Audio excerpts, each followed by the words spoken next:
Good day everyone, especially to you ma'am. Before we proceed to our main topic for today, I am Gerald Joseph Lucino, BSED2 major in Filipino. Our main topic today is the right and privileges of the teachers in the Philippines in line with the 1987 Philippine Constitution.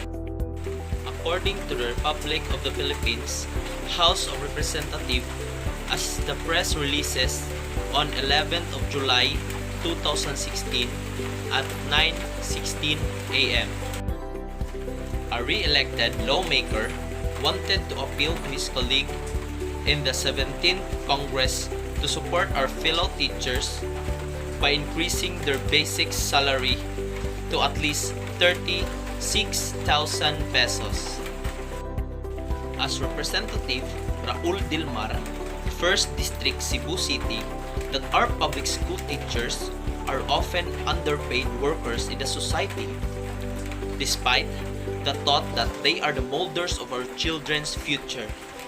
They only receive less than 20,000 pesos a month each for their basic salary. Mr. Dilmar filed a bill that seeks to upgrade salary grade level from elementary and secondary school SG 11 to SG 20. As he quoted that teachers are considered to be the prime move of the education system.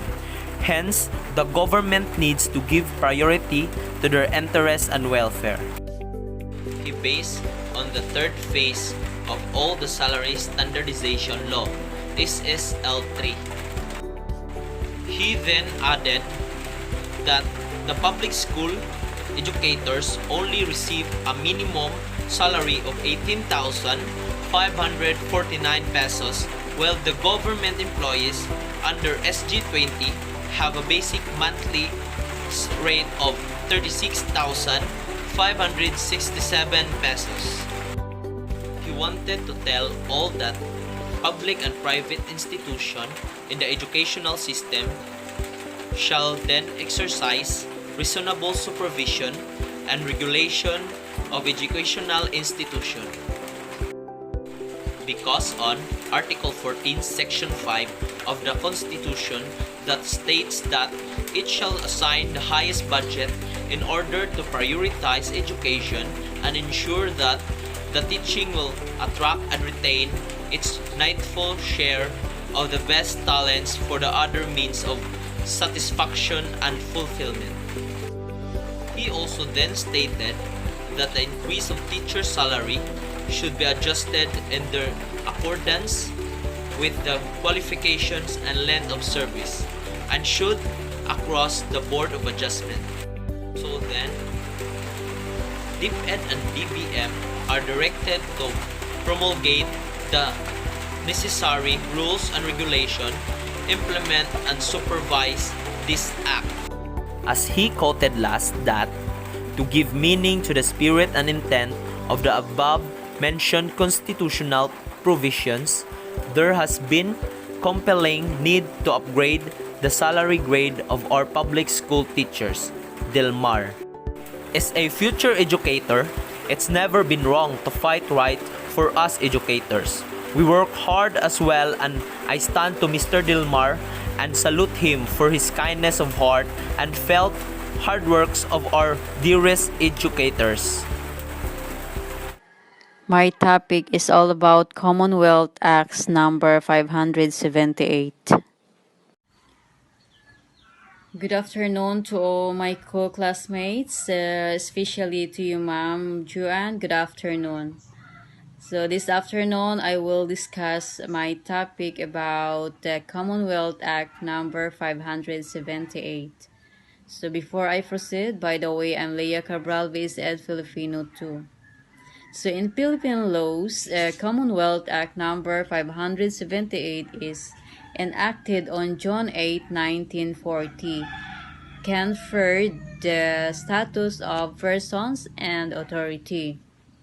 So Commonwealth Act number 578 in Filipino laws it is an act to amend Article 152 of the revised Penal Code, so as to include teachers, professors, and persons charged with the supervision private schools, colleges, and universities within the term persons and authority. So in Philippine laws, in Section 1, Article 152 of Act numbered 3815, known as the Revised Penal Code, is amended. So in Article 152, person in authority, who shall be deemed as such, and applying the provision of the proceeding and other articles of this code, any person directly vested with jurisdiction, whether as an individual or a member of some court or governmental corporation, board, or commission, shall be deemed a person authority. So in applying the provision of Articles 148 and 151 of this code, teachers, professors, and persons charged with the supervision of public or duly recognized private schools, colleges, and universities shall be deemed persons in authority. In Section 2, this act shall take effect upon its approval, enacted without executive approval on June 8, 1940. So that's why teachers shall be deemed persons in authority when the discharge of lawful duties and responsibilities, and shall therefore be accorded due respect and protection. That's all. Thank you. Hi everyone, good day. I am Maritas Buda. I'll be going to discuss the very important topic for us as a future teacher, because this topic is all about the right and privileges for teachers. It is the Magna Carta for public school teachers under Republic Act 4670. So what is Magna Carta? Para saan ba ito? Magna Carta is one of the most important documents in history, as it established the principle that everyone is subject to the law and guarantee the rights of individual, the right to justice, and the right to a fair trial. That is the definition of Magna Carta. Now, why does the government enacted this law? Well, according to Section 1, the Declaration of Policy, it is hereby declared that to be the policy of this act to promote and improve the social and economic status of public school teachers, their living and working conditions, their terms of employment, and career prospects. That's why it is good that this law was approved, because we all know how hard being a teacher. And this policy will promote and improve the social and economic status for public school teachers, that they really provided the effort and time to develop the students. In Section 2, the title definition. So, ang Magna Carta ay para lamang sa mga public school teachers and for those person engaged in classroom teaching on full-time basis, kasama na dito ang principal, supervisor, guidance counselor, and all other persons performing supervisory and administrative functions in school. For the recruitment and career in Section 3, the recruitment and qualification. So, part of this law na may mga qualifications bago makapagturo sa high school or elementary. For high school teachers, dapat tapos ka sa Bachelor's Degree of Education or Bachelor's Degree in Art and Science with at least 18 professional units in education. Section 4, the probationary period. In this law, binibigyan ng chance yung teachers na mag-train even if has the lack of qualification and to have the probationary period para makikita talaga na qualified ang teacher upon given the period or not less than 1 year. In section 5, it is very important also the tenure of office. So, teachers have security of tenure at hindi nadidismiss without the due process of law. In section 6, the consent for transfer transportation expenses. So, no teachers shall be transferred without his consent. In section 7, the code of professional conduct for teachers. So, teachers need the copies of code because it will serve the outline expectations and values of the teachers. At para alam natin kung paano i-defend ang ating mga sarili in case may legal issues or complaint, and we will know also our rights in our teaching profession. In section 8, safeguards in disciplinary procedure. So in this section, teachers have due process. They have to inform of the case, accusations against teachers, and they have the right to present the evidence. So that's it. In section 10, no discrimination.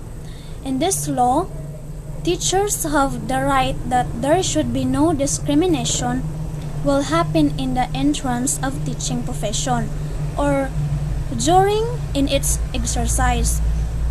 And teachers have the right to defend themselves from discrimination.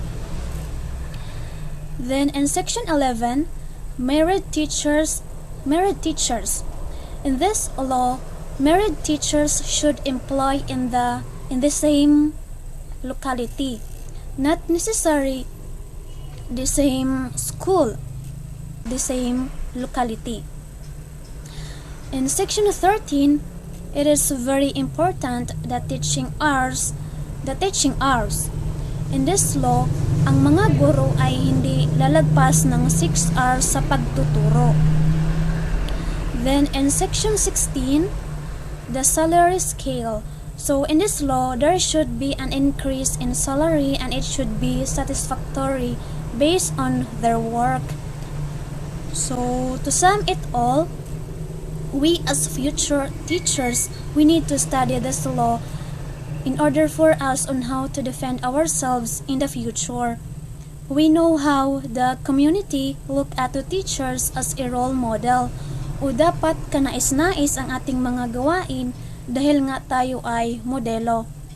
So we should knowledgeable enough about it to know our responsibilities and also our rights.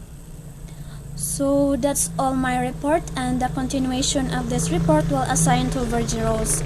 That's all, and thank you for listening. Good day, everyone. So I am the one who continues about the Republic Act number 4670, the Magna Carta for public school teachers. So the first reporter discuss or explain section 1 to 17. So I am the one who explained 18 to 35. So I am the one who discuss section 18, cost of living allowance. Teachers' salary shall at the very least keep pace with the rise in the cost of living by the payment of a cost of living allowance which shall automatically follow changes in the cost of living index. So teachers be promoted or the salary was increases because it is not change of constant, especially the cost of living that ang mga palitunon nagmahal na. So it should be work with the Secretary of Education, then government, especially the approval of the President of the Philippines. So section 19, the especially hardship allowance. So ang maka-apply nga allowance kadtong mga teachers nga kanang mutudlo og duha ka grade. Diba? Kibali, kung sa secondary, so ang usa ka teacher mutudlo og grade 7, then mutudlo po siya og grade 8. So mao na maka kuha nga ning hardship allowance. New section 20, salary to be paid in legal tender.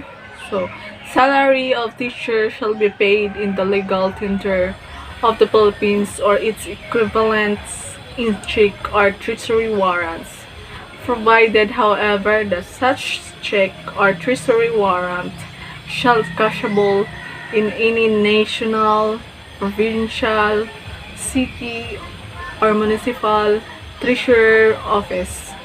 So dapat kani nga salaries mabutang jud siya sa maayo nga kamot, maayo nga bangko para why deductions, why mahimo nga deductions.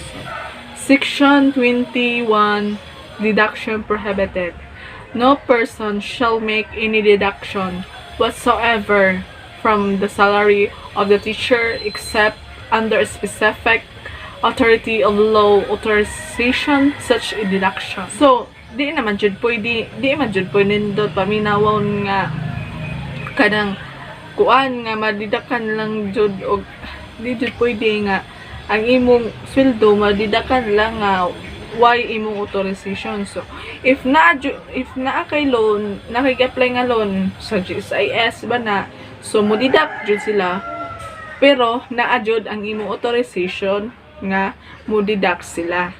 Dapat na imong perma or kuan nga makadeduct sila kay ba di man jud na pwede nga kanang kuanan ra kanang didakan ra jud.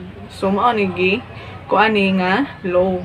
So in health measures and injuries benefits, so section 22, the medical examination and treatment. Compulsory medical examination shall be provided free and change of the teachers before they take up teaching and shall be repeated not less than once a year during the teacher's professional life. So, di naman po kanang ang haong masulti nga ni kay kung ang ilang kuan medicals kung sila gihapon mo gasto, so di na enough kay mo daghan man ang kuan magpa-x-ray pa, kanang laboratory, so lain po kadug ang ilang kuan makuhaan na sa kanang sa ilang sweldo. Diyan sweldo kay igo ra silang pang-adlaw-adlaw na kuan. So mas nindot jud ni nga kanang gisaw siya sa atong gobyerno. So this medical examination mabuhat ra ni once a year kung magpa-clearance sila ang mga maestra. Kay need man nila before sila mo tudlo. So dirita sa section 23, the compensation for injuries. Teacher shall be protected against the consequence of employment injuries in accordance with existing laws. The effects of the physical and nervous strain on the teacher's health shall be recognized as a compensable occupation disease in accordance with excess laws. So, ang atong mga maestra jud, mga public teachers, kuan jud sila kanang delikado jud ang ilang kuan kay maghatod-hatod man sila og module bisag asa ang tahay simbako nga nang COVID. Simbako po di nga nang injuries kuan. So kinahanglan jud nga obligado jud sa atong government. We herein leave and retirement benefits. So section 24, study leave. So in addition to the leave privilege now enjoyed by teacher in the public school, shall be entitled to study leave not exceeding 1 school year after years of service. So, di jud dali nga kanang mo apply kay ngani kay ug bag-o pa ka, di pa ka ka-apply. Kay kinahanglan pa na kay 7 years of service. 7 years na ka nagtudlo. Ug mo-apply po kay ngani di po ka madali-dali kay tungod kay naa pa may mas better pa tahay nimo. Ug kinsa tong mas better or kinsa tong mas angayan mahatagan og ngani, so siya ang mauna. No teachers should be allowed to accumulate more than 1 year except kung mananghid ka nga naa pa kay kinahanglan nga i-additional nga semester para maka-graduate, maka-finish or mahuman ka sa imong study. Indefinite leave. An indefinite sick leave of absence shall be granted to teacher when the nature of the illness demand a long treatment that will exceed 1 year at the least. This leave is for the teacher got sick. So, akaning leave ba mao ni pwede sa teachers nga gilanta o gikuan. So, ang kaning nga leave sa mga teachers ni nga kanang naay mga sakit nga tahay, for example sa teachers nga nagpa-opera siya tahay, may sakit sa kidney, may sakit sa or sakit ba sa heart, so gikan siya nagpa-opera, so dapat kinahanglan ba pa ni siya magpahuway, so mao ni siya nga leave ug mag istorya punta sa apat sa ilang salaries bisag naka-leave sila continue pagyapon para po na po lagi matabang sa ilang paggamot ay para sa ilang mga tambal. Section 26, the salary increase upon retirement. For example, ang ma-example na hingani nga situation, ang usa ka maestra nga 60 up na wa paghihapon ni retire kay tungod lagi kay napamahal na si Jess sa eskwelahan, so gusto paghihapon niya mo tudlo kay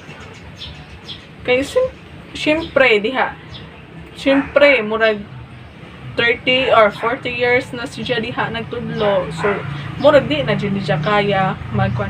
Ug napoy ko'y nahibawan nga ang ilang marason kay mao'y nagsilbi nilang murag ilang exercise kay ug naa na kuno sila sa bahay nila, di mura kuno mas kapoy kuno ilang lawas, mas maadyo pa kuno magtudlo sila. So di salaries mao nang mo increase ilang kuan kay under naman sila sa retirement. Dili ra ang ang rason sa mga maestra nga magtudlo, di rason sa maestra nga magtudlo sila para nga retire na unta